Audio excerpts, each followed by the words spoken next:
بسم اللہ الرحمن الرحیم۔ السلام علیکم۔ روزانہ واقعات سننے کے لیے اس چینل کو سبسکرائب کریں۔ بغداد کے علماء حضرت شاہ شمس تبریز رحمۃ اللہ علیہ کے بہت خلاف تھے اور تمام ارکان سلطنت بھی علماء کے ہم نوا تھے۔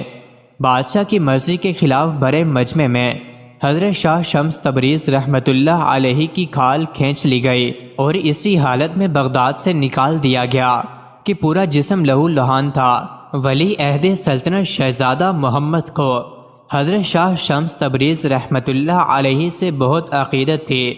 جب آپ شہر بدر ہوئے تو شہزادہ محمد بھی آپ کے ہمراہ تھا۔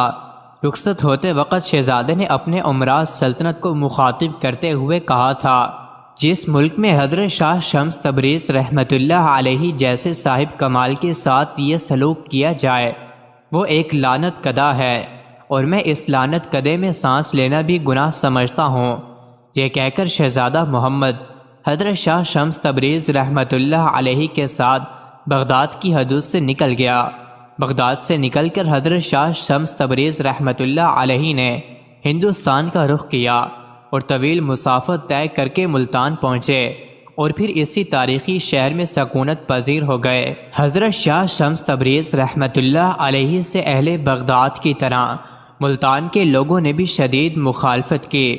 ایک بار یوں ہوا کہ حضرت شاہ شمس تبریز رحمۃ اللہ علیہ کو گوشت بھوننے کے لیے آگ کی ضرورت پیش آئی۔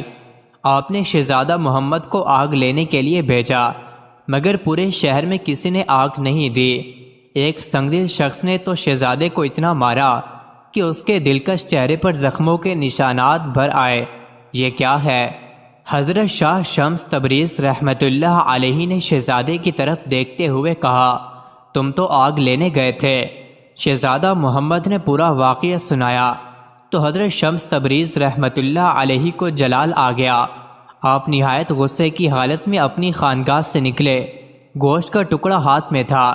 پھر حضرت شمس تبریز رحمۃ اللہ علیہ نے آسمان پر نظر کی اور سورج کو مخاطب کرتے ہوئے فرمایا، تو بھی شمس میں بھی شمس، میرے اس گوشت کے ٹکڑے کو بھون دے۔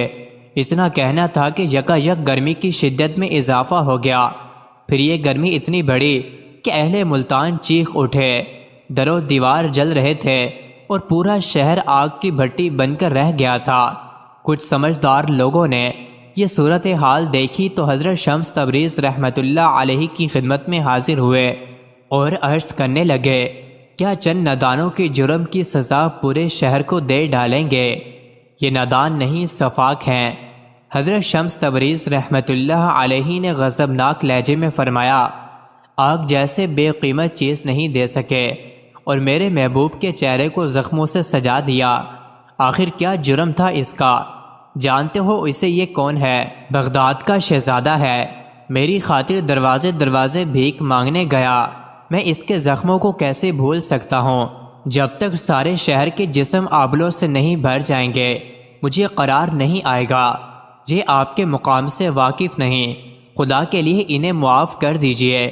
ملتان کے دانائے راز حضرات نے اپنے ہم وطنوں کی سفارش کرتے ہوئے کہا، اور یہ بات آپ جیسے بزرگ کے شیان و شان بھی نہیں، خیر جب خدا کو درمیان میں لے آئے ہو تو معاف کر دیتا ہوں۔